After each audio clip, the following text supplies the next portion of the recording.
serikali yetu ya Jamhuri ya Muungano wa Tanzania, ikiwa ni miongoni mwa nchi wanachama wa Shirika la Afya Duniani kwenye kanda yetu ya Afrika, imempendekeza sasa Profesa Mohamed Yakubu Janabi, ambaye ni mshauri wa Rais wa Jamhuri ya Muungano wa Tanzania kwenye masuala ya afya na lishe, ambaye pia ni mkurugenzi mtendaji wa hospitali yetu ya taifa ya Muhimbili, kuweza kuwania nafasi ya mkurugenzi wa Shirika la Afya Duniani kwenye kanda yetu ya Afrika.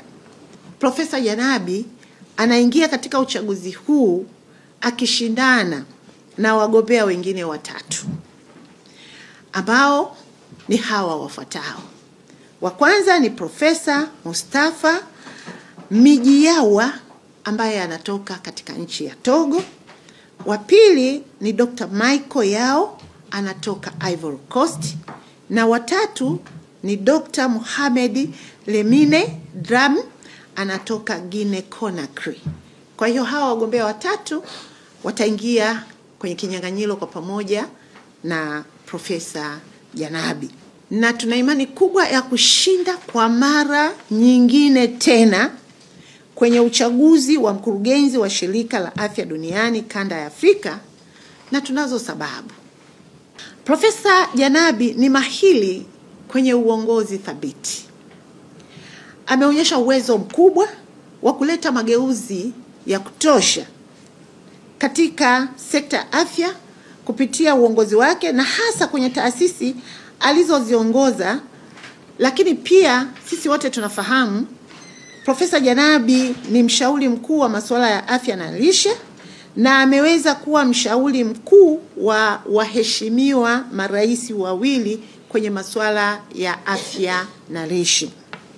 Amekuwa mshauri wa Mheshimiwa Rais mstaafu Dr. Jakaya Mrisho Kikwete. Lakini tunafahamu sisi wote sasa hivi Profesa Janabi pia ni mshauri wa Rais wa awamu ya 6 wa Jamhuri ya Muungano wa Tanzania Dr. Samia Suluhu Hassan kwenye masuala hayo ya afya na lishe.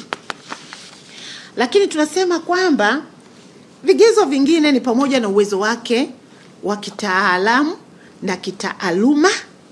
Profesa Janabi kupitia tafiti alizozifanya ndani na nje ya nchi yetu zimemjengea kwa kweli uelewa mpana wa masuala ya afya ya jamii, masuala ya lishe, na kwa kweli ameweza kufanikiwa kuleta mabadiliko ya sekta ya afya hapa nchini, pamoja na kuchangia mageuzi makubwa ya sekta ya afya katika mataifa mengine barani Afrika, na hasa kule alikopata fursa ya kwenda kushiriki kufanya kazi kwa namna moja ama nyingine. Lakini vile vile Profesa Janabi ana mtazamo wa kikanda na kimataifa.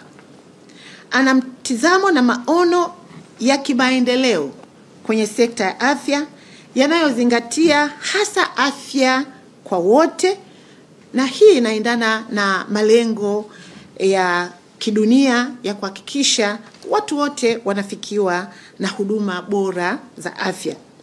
Na hii inatokana na uzoefu mkubwa katika kufanya kazi kwenye maeneo tofauti ndani ya nchi yetu ya Tanzania.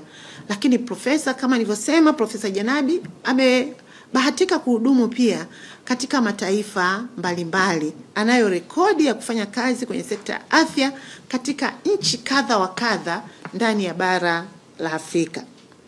Lakini tunamtambua Profesa Janabi kwa ushirikiano wake na wadau wa sekta ya afya na lishe katika maeneo mbalimbali ulimwenguni, kwa kuwa ameendelea mara zote kujenga mahusiano mazuri na mashirika ya kikanda, lakini vile vile mashirika ya kimataifa, taasisi za utafiti na wadau wa sekta ya afya.